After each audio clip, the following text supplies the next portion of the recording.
Hello everyone, it is Bryan of Asante Capital Management, and today I have an extra special guest, Marissa Barnartt, over here to my left. She's a professional organizer from Nowzen Home Organizers. She exists to declutter you and your life. She believes that a cluttered environment has true impacts, true negative impacts, from the benign of just feeling overwhelmed in your environment to, on the extreme, real anxiety that can have an impact. Today, Marissa, I wanted to talk about how you help people move. I know that's one of the big services that you offer. So could you tell me a little bit more about how you help people move? Sure. And first I want to start by saying a home is one of the biggest purchases that we make. So it shouldn't be the cause of stress and anxiety. And I think the overwhelming process of moving can ruin it right off the bat. Mm-hmm. So my goal is to take the chaos and stress out of moving and help you enjoy your new home. So I can do that in a few ways. While I'm not a realtor or a mover, I'm often called before someone even thinks of moving, where they know that they have some clutter and they need to address it. They don't want to take everything with them. So I'll come in, I'll help you decide what to take with you, what to leave, and sometimes simultaneously pack up things that you won't need until you get to the new home anyway. And then the next element is, I'm not a stager, but sometimes using the furniture in your home can help with the staging process and make your house photo and walk-in ready. And then the next element is packing. We've all tried to, I'm sure, pack a house sometime in our lives, and we know that it can take a ton of time out of your daily lives. And my team can come in and 9 times out of 10 pack a house in 1 to 2 days. So we come with all of these supplies and a team of other professional organizers, and we pack your house so you can spend time working and spending time with your family. And then the next is unpacking. There's always that box in the basement that was there from your last move 25 years ago. That doesn't happen. We come in, we unpack everything, even that very last box in the basement. And because we're a team of organizers, we also organize simultaneously. So we help you get settled in the new house, so you can get back right into your daily routine and get back to business. Guilty as charged over here on the box that has followed me around through, I think, 4 different spots, and I know that there's a lot of guilty parties out there who have a box that they left university with that has made the move with you and has not been opened since. So I know that we're all guilty of this, and we could probably use a hand on it. But moving is stressful. You type in moving, you get a moving company, and then the next thing you get is the list of the 5 most terrifying and worst life events of your life up there with, divorce, death, illness, job loss, and number 5 is moving. So you're involved in this stressful moment of people's lives, and could you tell us a little how that looks, on the ground for people? Mm-hmm. So, a lot of moving is connected with all of these life events: the death of a loved one, loss of a job, divorce. So to help alleviate that stress, we come in and we help make tough decisions that you might not otherwise have the emotional capacity to deal with. And we do all the hard work. And Marissa, I remember us talking beforehand, and you said, nobody likes moving.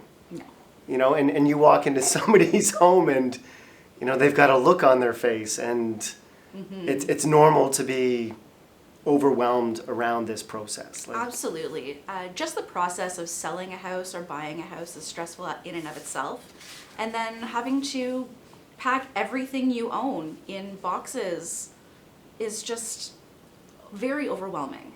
So if I can help alleviate the stress of making sure that all your stuff gets to the new home safe and sound, then I'm happy to do that.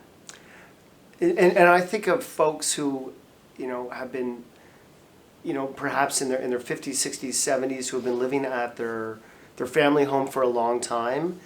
And this home may actually now be suboptimal for their current physical and mental state. I can think of somebody right now who's in their family home of 30 plus years. It's a beautiful home.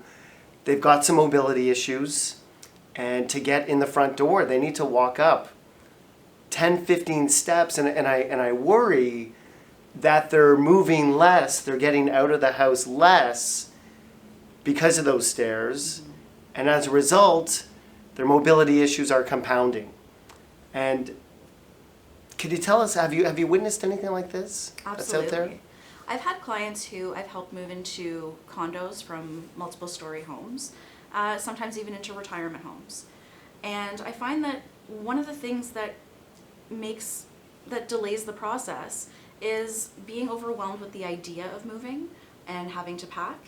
And sometimes it's often like other health services or community services where if you're aware that the service exists, you're more likely to reach out. But there are many people who don't know that professional packers exist. Mm-hmm.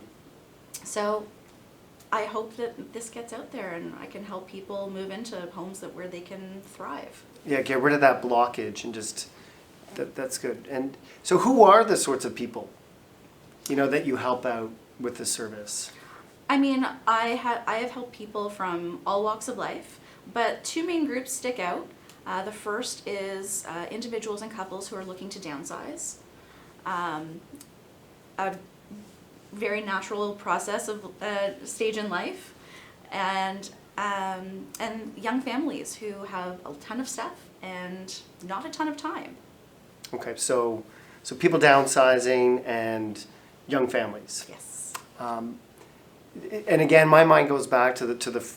I guess I got the young family, but I'm thinking about the people, who have been in their home for 30, 40, 50 years, and it's got, to your point, a lifetime of material objects and experiences and feelings, and they're going to be moving into half the square footage. Mm-hmm. And, you got to go through all these things, and some things are easy.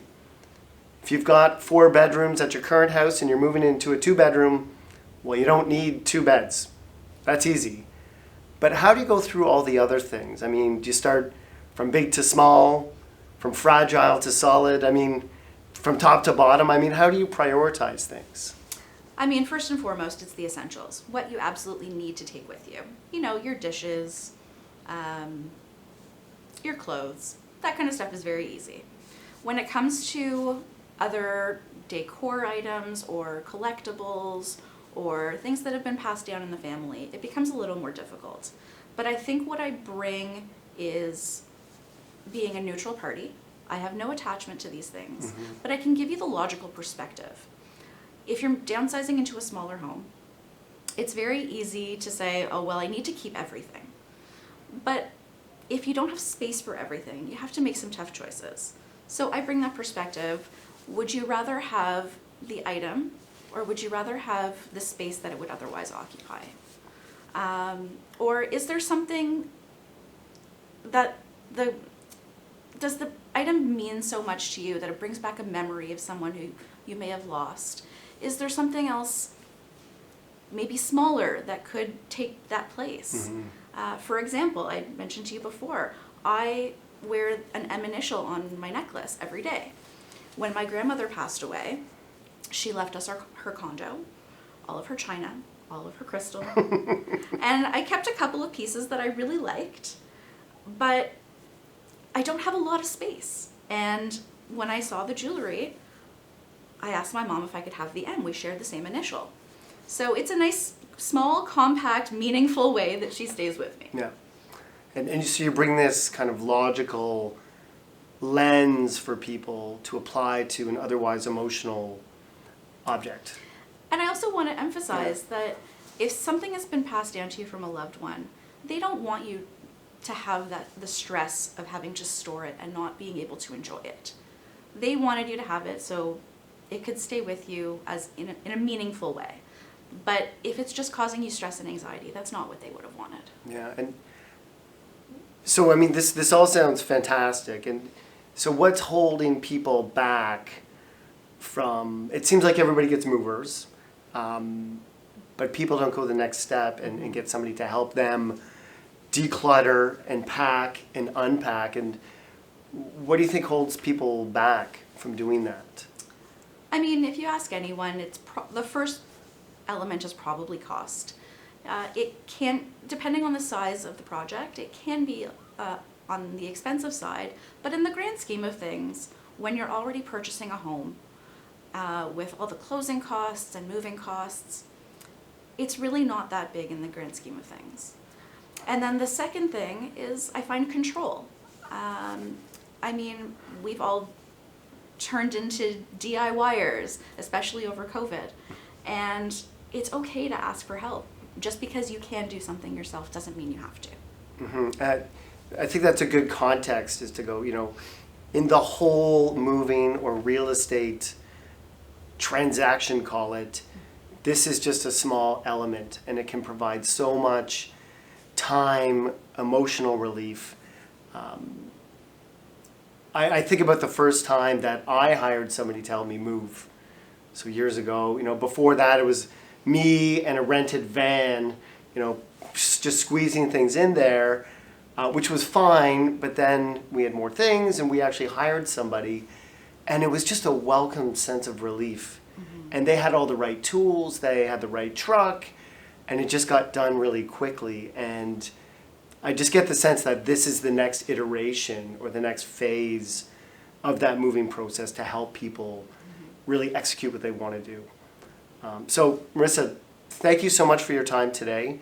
We're going to put down your website here at the bottom. It'll also be in the description of the video. But anybody, reach out to Marissa, see how she can help out.